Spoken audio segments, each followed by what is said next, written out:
പെൻഷനോടൊപ്പം തന്നെ സംസ്ഥാന സർക്കാരിന്റെ വിവിധ ഓണം ആനുകൂല്യങ്ങൾ കൂടി പ്രഖ്യാപിച്ചിരിക്കുകയാണ്.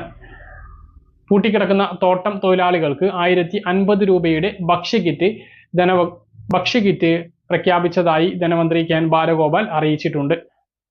20 കിലോ അരി അടങ്ങുന്ന സാധനങ്ങൾ കിറ്റിലുണ്ടാകും എന്നാണ് ധനമന്ത്രി അറിയിച്ചിട്ടുള്ളത്.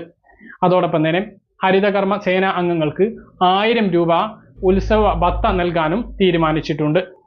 പിന്നെ സർക്കാർ ജീവനക്കാർക്ക് ഉത്സവ ഭത്ത ഓണം ബോണസ് ഇനത്തിൽ 4000-ഉം 2750 രൂപയും ലഭിക്കും. പ്രധാനപ്പെട്ട അറിയിപ്പ്: കേരള സംസ്ഥാന അസംഘടിത തൊഴിലാളി ക്ഷേമ ബോർഡിൽ അംഗങ്ങളായിട്ടുള്ള ആളുകൾക്കുള്ള ചികിത്സാ ധനസഹായം വർദ്ധിപ്പിച്ചിട്ടുണ്ട്. 15000 രൂപയാക്കിയിട്ടാണ് ചികിത്സാ സഹായം വർദ്ധിപ്പിച്ചിട്ടുള്ളത്. അസംഘടിത തൊഴിലാളി ക്ഷേമ ബോർഡിൽ അംഗങ്ങളായിട്ടുള്ള എല്ലാ ആളുകൾക്കും ഒക്ടോബർ 1 മുതൽ ഓൺലൈനായിട്ട് എല്ലാ സഹായങ്ങൾക്കും അപേക്ഷ സമർപ്പിക്കാൻ വേണ്ടി കഴിയും എന്നുള്ള അറിയിപ്പ് വന്നിട്ടുണ്ട്.